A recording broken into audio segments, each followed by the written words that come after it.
you are going to show them in a in UI level. So this is how a normal 3-tier architecture has been started ages back, and after late some time things got changed because the things what my databases cannot handle, there we introduced a new concept called data warehousing, which comes under your Teradata, Informatica, all this other stuff.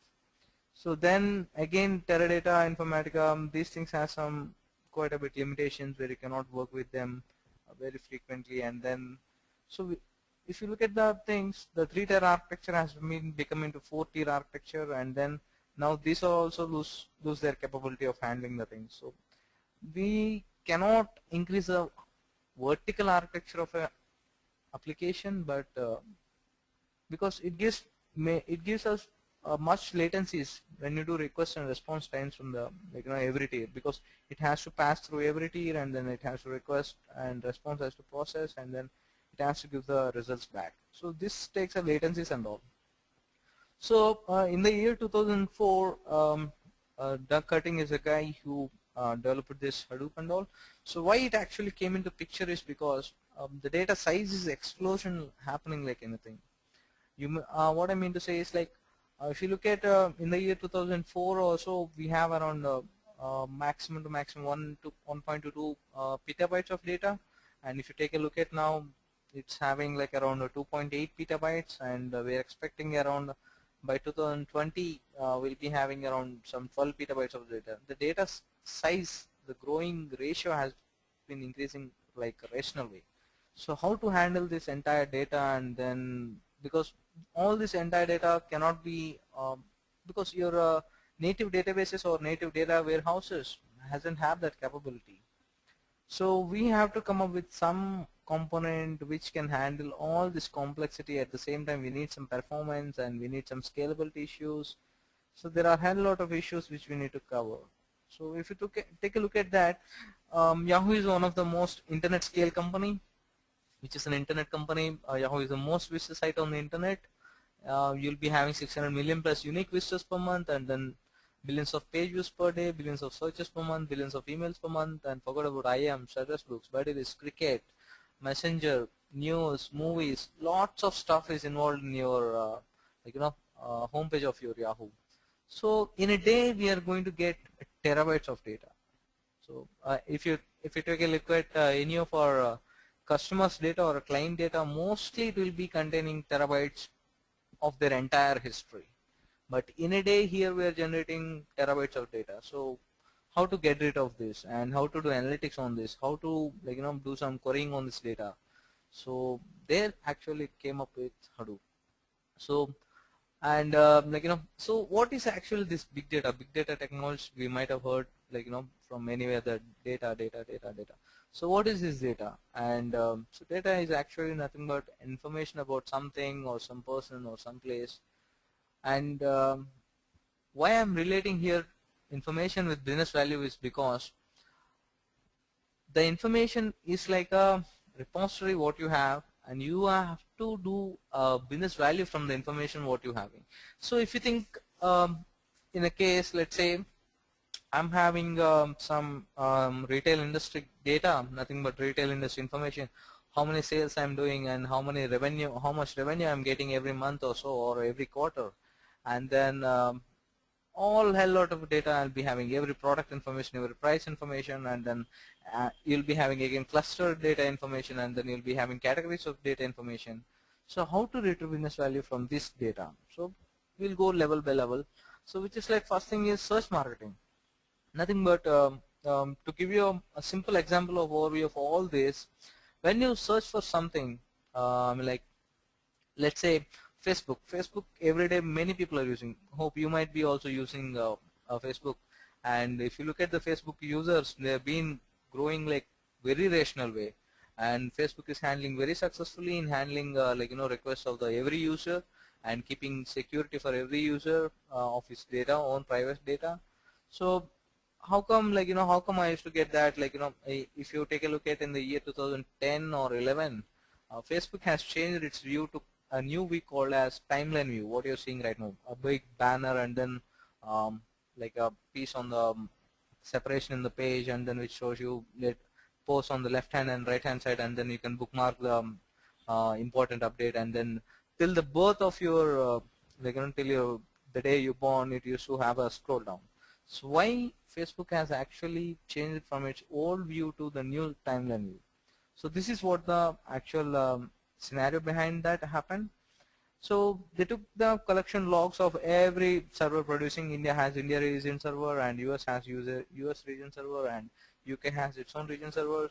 So from all these region servers, they collected the data, nothing but the log file, and then they did search marketing, nothing but they're looking for the patterns, like if a user is coming how much time a user is spending on every page, because we apply these guys have applied a new algorithm called as Pigeon Ranking Plus, which is like a search marketing Pigeon Rank, and you'll be having one more algorithm which does you'll be having log times, which will be like every user from this particular region, how much time has he spent on that particular page. So they did that, they found out that, and then okay, so this page, this much hits we are getting, and then this page has this much hits we are getting. Depending on that, they did ranking for every page. So which nothing but they did a search, they applied the query patterns on the data what they have, nothing but the log data, and then they found out, okay, yes, this page has this much importance, and this page has this importance. And then later, the second one is display and contextual advertising, which is nothing but we have to trace a user, what a user is doing in a short term or in a long term behavior. Nothing but if a user is coming in one time in a Facebook, so what he's doing, let's say he's just posting an update and then he is leaving out. And if he's staying in a page for around 10 hours, what he's doing in that 10 hours. So we have to trace the user activity to know the user behavior much more better way. And then we, what we done is we added the demographic and the geographic, nothing but from which this user has came from and what this user is looking for. So then we found out, okay, every user is looking for these kind of things at their pages. Then we found out targets, what we have to target on. So if you look at advertising, this is what the major key role comes on. In your Facebook on the right hand side, you will see advertisements from different things. So how an advertisement, where I have to place an advertisement in which particular page, that's what matters. Because if a user comes in a day for 1 minute, what page he is accessing, in that page we have to put the most costliest ads. And then the page where he doesn't go, nothing but very rarely if he goes, something like a notes or very few things are there like that, notes. So notes page, very few people used to go there. And then there we have what kind of ads we have to connect there. So that's how we found out, okay, users are looking for this one, and this page has this much what do you call the ratios, and this page has this much relevance. And then we applied the geographical data and the demographical data to add that, okay, this location users are looking for these things, and this particular locations are looking for this thing in these particular pages. So then we found out, okay, this is what my page is. And then we have to always connect the people, right people to the right content, because if you look at Orkut and Facebook, I don't see any much more difference between them except the new look, that's it, personalization. So that's what matters everything. So we have to connect the people to the right content. So they started building the models from the page views what they got for every page, and then they started personalizing the page from the model. So that's where actually your new timeline look has been came. So when it came, automatically user, as we know the user behavior much more better, we give the user the information in a better way. So that's how we get more increase engagement to our website, and then it increases our business, and that's how you generate your revenue. So that's why I've been correlated my data, which is not my information, and we have to retrieve business value from the information of the data what we got. So till now, if you see, I'm just talking about Facebook or Orkut, which is like Google's product, and then I spoke about Yahoo. These are all internet companies. Is big data is only for internet companies? No. So you might have known very well about this Walmart. I've been working with Walmart for around 8 months. So this is one of the architecture I have designed for them. It's like Walmart is selling every day like around 267 million items per day, which is selling across 6,000 stores. And at the time of we building this architecture, HP is building the 4 petabyte data warehouse. And you have to you have so lots of data, so much amount of data, and then you have to mine your data. This is the first key step what you have to do when you're working on any project of the big data. You have to mine your data, you have to understand your data. Yes, this is what data I'm having and what I have to retrieve from this, and what are the capabilities of my data I'm having. So let's say, so this point, if you wanted more detail, so mine data to manage supply chain and understand market trends, formulate pricing strategies. Okay, simple thing is, let's say I'm having 1 year data of my Walmart store. I'll be having millions of product items, millions of products, and then the price informations, and then you have to attach your geographical data also, because in winter season what people are looking for, and in fall season what people are looking for, and in spring season what people are looking for, and what market that time we used to get. So cotton clothes will be having more demand when it comes to winter and all, and jerkins has much more demands of jackets. And then when you come to summer or any other season, you'll be having cotton all the throughout the year. Cotton will play the same amount of the role, but selling of the jerkins, that product gives you higher demand in winter season and lower demand in other seasons. So we have to understand the market, and then we have to apply the mine the data what we have. And then let's say if I keep some offer of 10% or 30% on particular store on particular product item, so what will be my outcome? So you can exactly do that 10 years before itself. So that's what one of the project I've worked with these people, and we got around 89% accurate results. And till now Walmart is using the same pricing strategies to get their profits. And this is about the retail industry. And if you come to this Sloan Digital Sky Survey, this is a Mexican scale telescope which collects around 200 GB of image data per day. Image data, can we do analysis? Yes, of course we can do. Because if you take a look at from the old ages, my databases or data warehouses mostly storing structured data or else semi-structured data. It won't be having a capability of storing any of our text data. Let's say if I give you text data and then give me analytics, if I ask you, you can bring it from your MySQL server, MySQL or SQL server. So image data, that's it's like a blob or crop you'll be having, and you have to analyze the image, and then you have to tell you what kind of image. And sometimes you have to analyze a video, and then you have to show user that, let's say if I give you a video and tell me which category does it belong to. Nothing but if it's an animation video, if it's an action video, or if it's a comic video, or it's a fiction videos. So this kind of thing. So just giving a video file, analyzing that video file, it's almost like a not at all possible situation for my existing databases.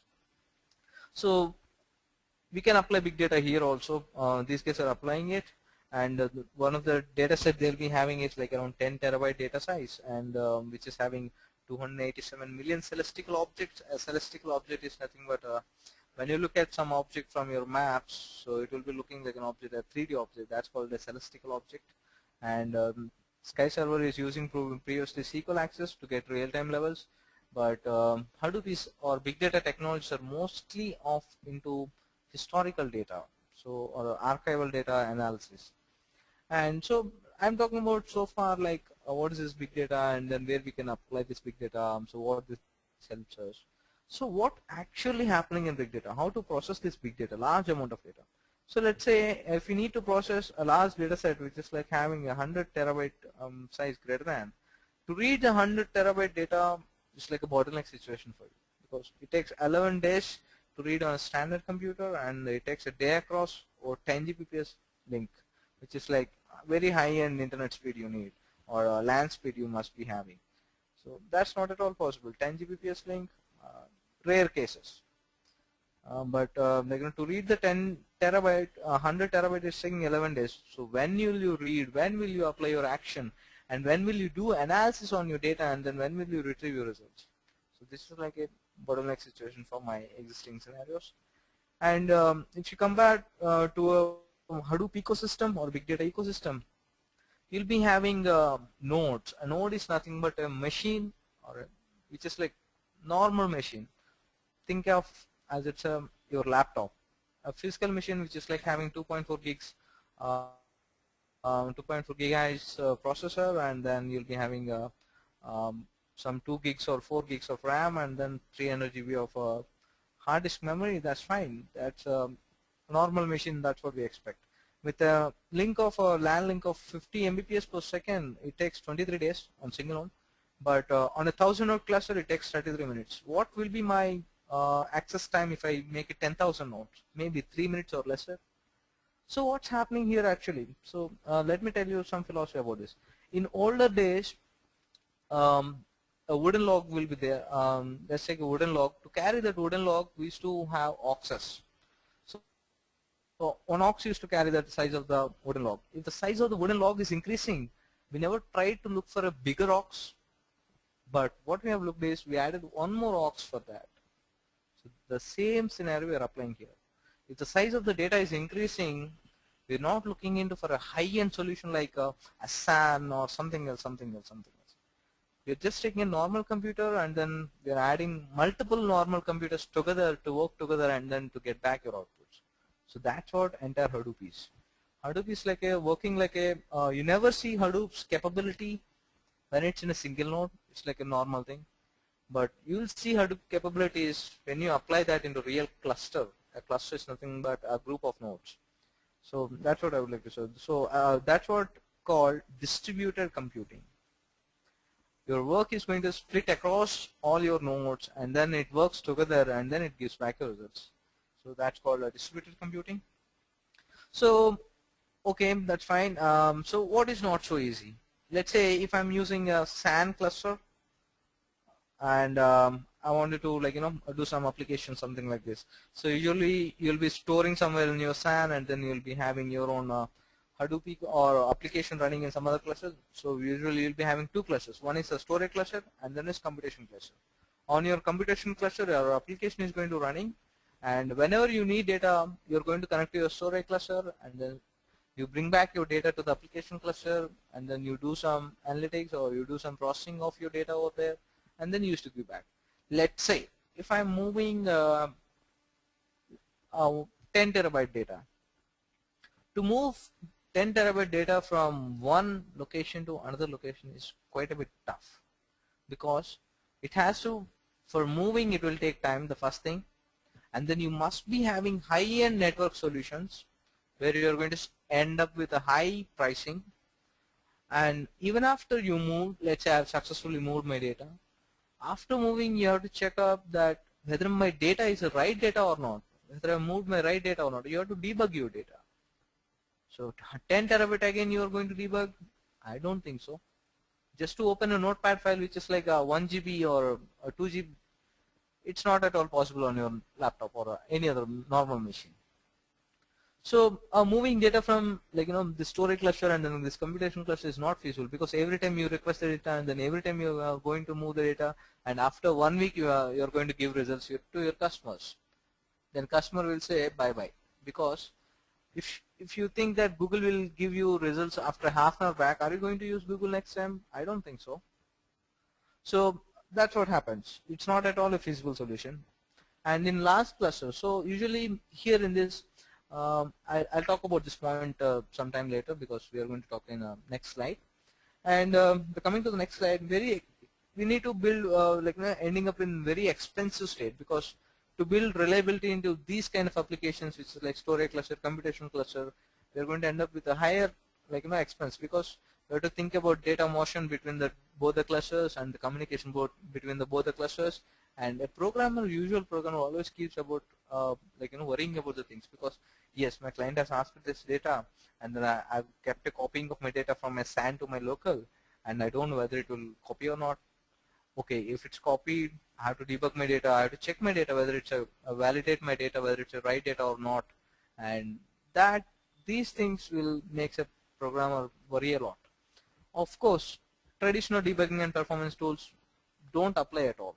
So we are looking for a common infrastructure and a standard set of tools to handle this entire complexity.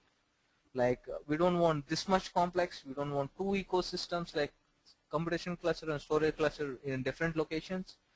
We want something very efficient and of course very scalable in the sense whatever the size of the data it is, you have to be capable of handling that. And fault tolerant, of course faults will happen everywhere, but how effectively are we solving the problems? That's fault tolerant. It has to be highly fault tolerant and easy to use. I don't want something Greek and Latin to come into the new picture. So I want something people who are already familiar with and they can easily come up with those things. So that's what these all things bring together Hadoop ecosystem. So Hadoop is usually a massively scalable, queryable data store and archival store. It's like in simple things, Hadoop is nothing but it has two components. One is HDFS and processing framework. So it's like a storage cluster plus application cluster. Nothing but in application cluster you used to do your processing framework, and storage is nothing but your HDFS.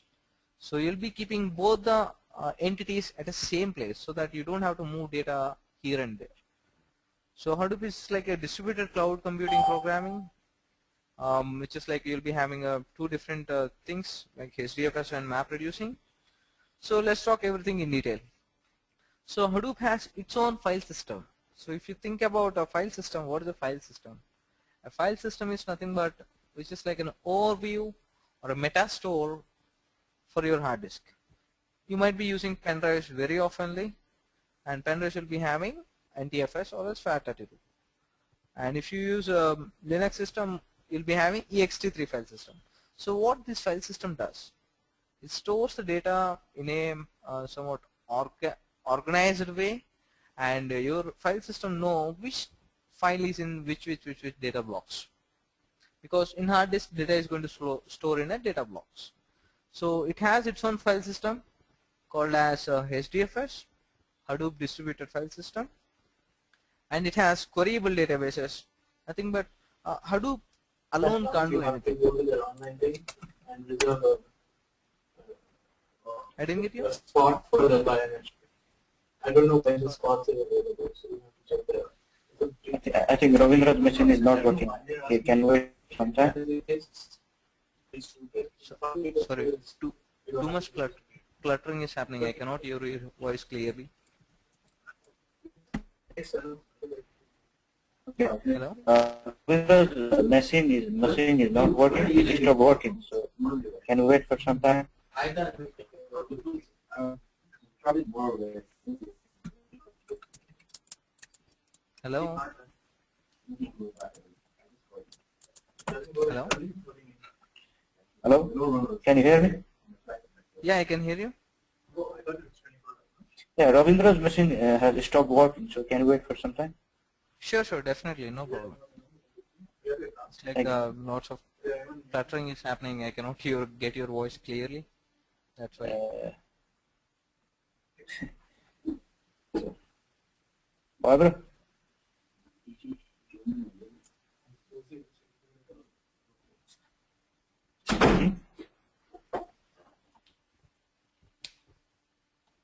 I think we can start now.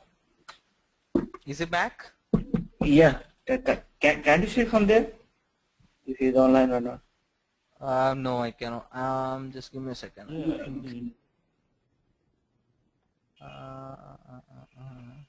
No, I cannot see that. Okay. He's online now. Okay, can I start? Hello? Hello? Okay, so it has it. Okay, thank you. So here you have your own file system, which is like a metadata storage for your entire data. It's just like as soon as you store some file into your hard disk, your file system will contain where that file is having its own blocks and all. And it has a set of its own queryable databases. Nothing but so Hadoop alone can't do anything. It's like a simple processing framework. let's say Hadoop, we made Hadoop something like it's like let's say if you are a SQL programmer and you must be having your own set of components to run your data. And let's say if you're a Python programmer, you have your own kind of structures so that you can easily come on to Hadoop. If you're a Ruby programmer, you have your own set of tools. So similarly, Hadoop has its own set of tools or queryable databases to query your data which is already there in your file system. Nothing but Hive. Hive is a data warehouse, which is like a petabyte scale data warehouse, I would like to say, sitting on top of your Hadoop, and then it does queries on your data, and any SQL developer can easily get into there and then get his work done. And we have another queryable databases like HBase, which is like NoSQL, not only SQL, which gives you a much more interaction for real-time querying. You can insert 1,000,000 records in a second, and then you can get 1,000,000 records in a second. And you'll be having other components like Cassandra, Stingers, Hawk. I'll show them later. And it has its own queryable databases to query your data, which is already there in your file system. And it's an archival store. You can keep your data like that forever. And then let's say if I give you a zip file or a tar file, and I'll tell you, boss, load it into SQL Server. No, it's not possible because SQL Server is not capable of loading a archival data. And you have to, must and surely, you have to unpack or untar your data, and then you have to load it again to your SQL Server. But here, even if your data is in tar files or zip files, you can query your data like that directly, and then you can get back your outputs. So it saves much more space of your disk space, and it allows open data format. So open data format is nothing but, if you think in a SQL Server, you'll be having SSIS and SSRS, which are like you will be using some flat file to upload your data into your SQL Server or some other file structure. But here it won't even care about what the file structure it is. It's like open data format. Any file, flat file, XML file, JSON string, or tar file, whatever, or Avro file, whatever the type of the data format it is, you can load into HDFS. And flexible schema. It's like you can change your schema of your data at any point of time. Let's say if I have a 100 columns table in my SQL Server and I have 1,000,000,000 rows in that, let's say after 1 year I want to change 120 columns, and then you have to do defining some the remaining 20 columns based on some columns in my 100 columns. You have to change your schema, which is like a tough scenario. Here you can change your schema at any point of time. It gives you that flexibility to change your schema at any point of time. And fault tolerance. Fault tolerance, it has like a, you can say it is highly fault tolerant, because as soon as some component goes down, or you will be having some mirroring component kind of a stuff here, it has its own inbuilt high scalability factors. So fault tolerance is there, we can handle them very easily. And never delete the data, because data is all the information what you have, and from the information you are going to retrieve your business value. So obviously data is your business, so never delete your data. So in a to put in a contrast altogether, Hadoop is a massively scalable. You can scale up to any amount of data. And queryable store, it has its own set of queryable databases to query your data. And archival store, of course, you can use it like an archival data also. So Hadoop. Hadoop is a distributed processing framework for processing and storing data, generally on a commodity hardware. It's like, as I told you already, multiple systems work together to get your data or to get your processing outputs. So where you will be having two entities, one is your storage cluster and second one is your application cluster. So the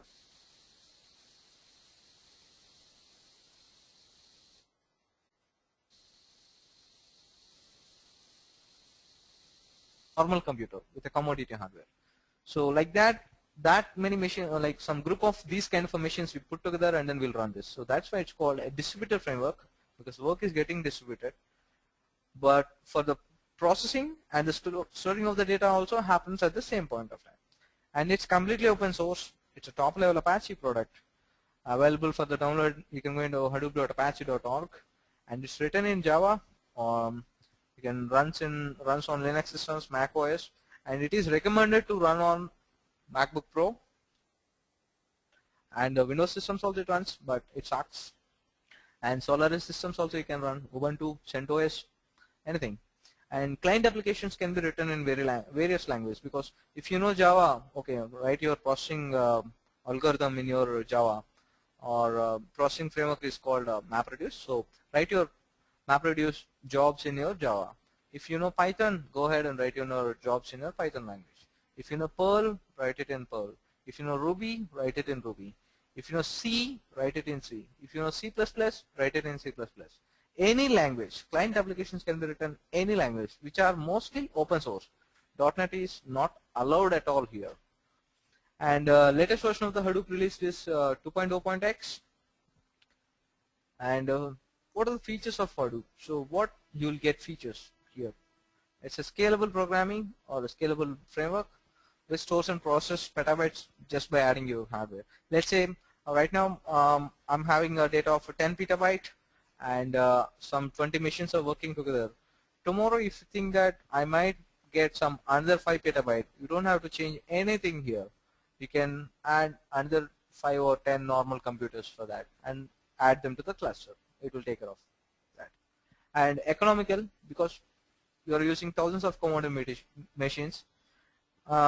If you take a SAN or something else, if some part of SAN goes down, you have to stop the entire SAN cluster, and then you have to get it repaired and get back. But here you don't have to worry about it, because you are going to spend a cheap on this hardware, and if something goes wrong, you can decommission the particular node which is not functioning well or which has broken, and then you can repair it, and then again you can commission it back to the cluster. And it's efficient because you're directly running on the task where the data is located, just above your storage cluster or application cluster is sitting, so that you can directly run your task where your data is located. You do not to move any data from one place to another place. And it's reliable. Why it's reliable? Because Hadoop framework allows you to save your data by default replications.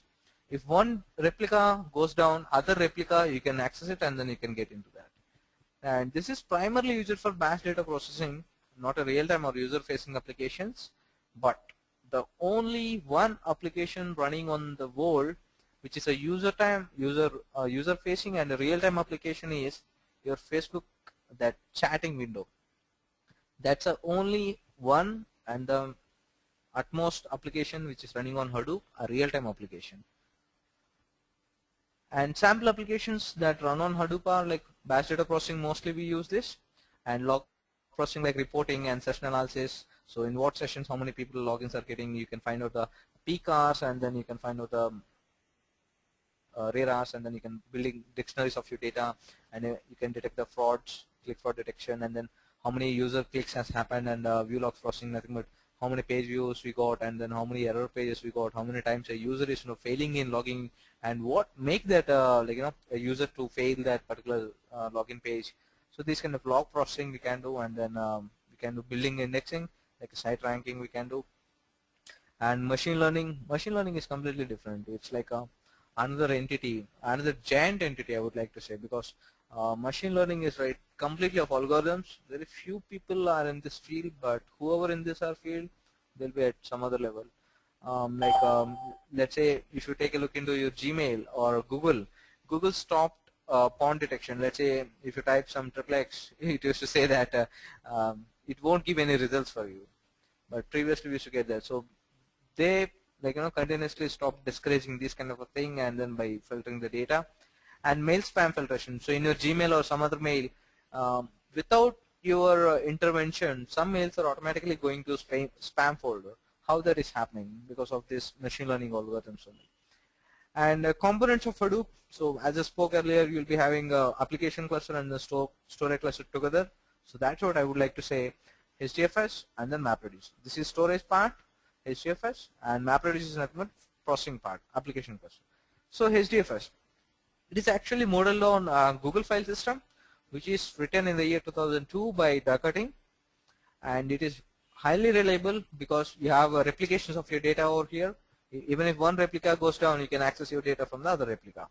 And it's a high bandwidth file system, which is like you will see TBPS and PBPS per second, and You can store any amount of data over here just by increasing your size of your cluster. And map reducing. So this is what the most important concept in entire Hadoop. Everything that runs on Hadoop, even if you write a high query, it's going to run as a basic map reduce job. And even if you run as a Python map reduce programming, it will run internally as a map reduce program. And even if you write some C++ map reduce job, internally it will be writing a converted into map reduce. It's like you've written some SQL query on your SQL window. Your query engine won't understand that language. So somewhere some intermediate byte language will be having, right, which will be SQL query engine that we call. The query engine will convert this English or some language or that particular statement, select star from the table, into byte language or the machine understanding language. So here you're not going to have that. Actually, this map reduce is nothing but that query engine. You are going to write every piece of it how you are to retrieve. So map reduce, it's like a very old technology. It has been taken from a very old technology named Lisp. Lisp language is like very old technology. How to run and all, it has been taken, the metaphor or dialect has been taken from this Lisp language. And it's a distributed processing framework to process the data which is already that's stored in your HDFS, usually in a key value pairs. I will take through some example after this. And you can write your map reducing in any language, as I said. You can use Java, C, C++, Ruby, Perl, Python, anything. And so goals of Hadoop. So when you're at the time of building a Hadoop application, what things you have to keep in your mind or what you have to achieve with that application? It has to be highly fault tolerant because it runs on commodity hardware. So because commodity hardware, you cannot expect them to long live. They fail every day. So, but you have to make sure that it is highly fault tolerant. And second one is high throughput of data access. Like sometimes you'll be having, let's say if you take in banking sector, in a day you'll be having billions of transactions happening around the world. You have to give the streaming access for your data. So nothing but high throughput of your data. And then large files. Usually the typical file size in your Hadoop is like in gigs or terabyte size. And your Hadoop supports must be supporting tens of millions of files, similar kind of files. And it follows simple coherency model. Write once and read many times. It's not like write and write once and then write many times. It's not like that. It's like write once and read many times because it's like a batch processing of your data. And ways of using Hadoop. So how many ways you can write your Hadoop programming, or how can you use this? You can write in your native Java map reducing API, and if you know Java, and you have a new language called here Pig, P-I-G, which is like a tool developed by Yahoo, and you can write in a Pig queries. It's much more easier. You can learn it in like around, if you concentrate properly on this, you can learn it maximum 30 days. But of course, there are hiccups. You have to learn that. And Hive. So if you're a SQL developer, you can write your queries in your Hive. And HBase usually won't having lots of functionalities except insert data, get data, delete the table, create the table. That's it. So Hadoop software ecosystem. Here you have a Pig, which is developed by Yahoo, a parallel programming language and runtime language. Pig is very efficient if you're developing a POC of an application. You can write actually 400 lines of Java code in just 20 to 30 lines of Pig code. That's fast it is. Just you can, like, a week's work in Java you can write in a 1 hour of Pig if you understand it very well. And you'll be hot cake in the market if you know Pig very well. And it will be there forever. It's not like it's not like a downgrading industry. And Hive, it is developed by Facebook, which is like a data warehousing framework sitting on top of your Hadoop. So when I talk Hadoop, you must be blindly think that yes, HDFS on top of MapReduce, on top of remaining everything else.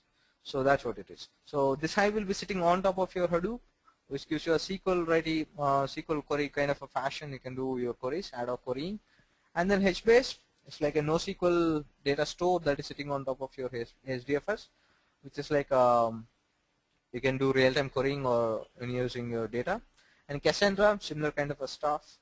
And MongoDB, it's a document store, and these are all NoSQLs. And there are other databases like NeoDB, React, similar kind of NoSQLs. And other components are like you'll be having drill, cascade, stringer, impala. So drill, cascade, stringer, impala are like, you can say exactly, this will also acts on top of your hive to just query your data from outside. And Scoop is a kind of a tool that, let's say if I have already my ecosystem, my client is using my ecosystem from past 10 years, he's using MySQL very effectively and then he is very successful with that. And when you go to your customer and say, boss, let's move this into Hadoop, he'll get, oh, why? Because right now it's working good, no, but of course we have the data scalability issues, but it's a risk of moving this entire ecosystem. So what we'll do in this case is you can configure Scoop and then you can get all your data from your SQL server and process it here and then again put all your backend SQL server so that your ecosystem don't need to change. You can add one more component in the bottom level. And Flume and Scribe both are automatic kind of a similar components which does collection of your data from multiple sources. Let's say I want to know, you might have seen in Facebook also, if you go to some particular page, branding page, you will see how many people are talking about that particular topic. So how will you do that? So using Flume or Scribe, we used to do that. Nothing but we collect data from different sources and we used to analyze and then we used to write some queries over the data and then we used to say that yes, these many people are talking about this particular topic. And so sometimes you'll be having a chain of events. Nothing but first it has to collect the data, and then second it has to move into HDFS, and then third one you have to write some query on that, let's say Hive query on that, and then fourth one you'll be using that output or moving the output somewhere to SQL Server. These are like a series or chain of jobs working together. That's called workflow actually. So workflow is nothing but a series of events or a series of jobs running together as a single one. So we can use Azkaban, which is released by LinkedIn. It's also a workflow service, and you can use another product which is like Uzi, developed by Yahoo. Both are for the same purpose. And you have other file systems. Let's say till now we just spoke about HDFS and Hadoop map reducing. Let's say if you want to move all your data into some ecosystem, something like SAN. So you can use Lucene ecosystem, you can use Notch ecosystem. So I think you might have known that Google is built on pigeon ranking algorithm plus Solar application. So Solar you can use for your data to give exactly, you can build a same search engine like Google using the Solar. It's a mechanism or a framework which sits on top of your Hadoop. And with what tools my Hadoop is going to work out. So Hadoop you can make it work with Splunk, Tableau, Pentaho, ClickView. All these are reporting, MicroStrategy. These are all different reporting tools that we have in the industry right now. So you can connect to any of these and you can use your data. And these are the upcoming technologies. You will see another 20 years in these technologies, which are like in-memory or distributed technologies like Scala, Storm, Spark, and Pressure. You don't need to know much about this at this stage. I don't think so, because you have to first learn Hadoop, and then you will understand these technologies much more better. And what are the Hadoop distributions? So basically, this guy Doug Cutting, when he wrote this paper at Google, MapReduce paper, Yahoo immediately hired him, and then Yahoo supported everything for him, and then he released Hadoop from Yahoo. And then in the year 2005, they committed it to Apache. So Apache became the owner of the Hadoop. So Yahoo gives its most contribution to Apache, and then some individual programmers also. So they'll make it as a single package, and then they'll release. So the core Hadoop distribution comes from Apache distribution, and then so what these people, Cloudera is another Hadoop distribution we have today in the market. And why people are choosing for Cloudera is like Cloudera packages everything together. Let's say you have just seen different components like Hive, Pig, HBase, Cassandra, and React, NoSQL, and then you have cascading, drill, Flume, Stringer. Like that, you have many components. You are not going to install each and every component separately because it takes quite a long time when you are going to move this into production levels. If some node is down, are you going to sit and install everything? No, I don't want. So Cloudera makes all this together as a package, and they're selling. And Hortonworks recently came up. Yahoo is funding for these guys. Actually, you can say it's like a baby of Yahoo.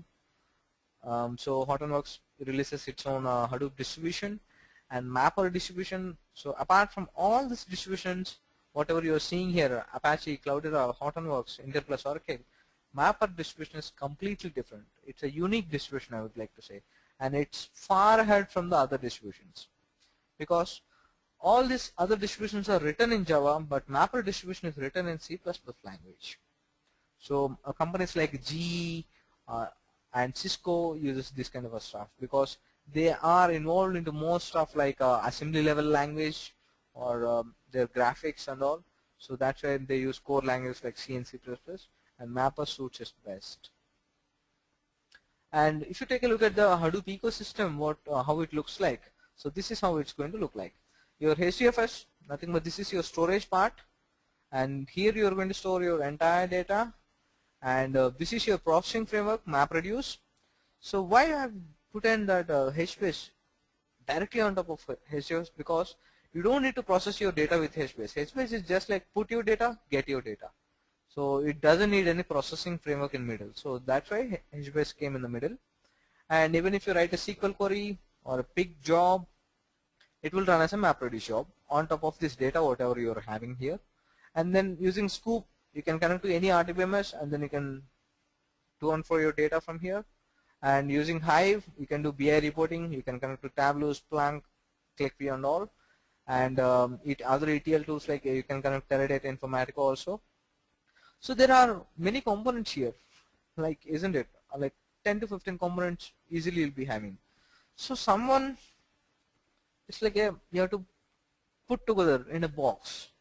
So actually Hadoop is nothing but a small elephant. When the Cutting's son, when the Cutting gave him, presented him that toy elephant, yellow colored one, his son couldn't able to pronounce it properly, and then he called it Hadoop. So that's how Hadoop came. Hadoop is a toy elephant. And pig, it's an animal. Hive, it's a group of birds. So all these are animals. Some animals, like, will be in the zoo, right? So there must be some zookeeper. So zookeeper take care of all this box, and then zookeeper makes sure that all the components are working fine or not, or any complexities are happening, or communication failures are happening between all these components. So zookeeper, it's a kind of a coordination service to coordinate all these components to work together. And then Avro, let's say if I made you to talk to a Japanese guy, will you understand his language? No. You have to have some translator to translate into your language, and then your language into his language. So Avro is kind of a translator. It is like let's say I have an XML data or JSON data or some other new format data. I'll store directly into HDFS, but when I retrieve back, my user also have to understand that. So what this Avro does is, it does convert the data into HDFS understandable format, and then vice versa also. Whatever the user is looking for, it again deserializes that data and then gives the format what a user can understand easily. So that's what the Hadoop Stack or Hadoop ecosystem is to see here. And so finally, yeah, go ahead and start your questions if you have any.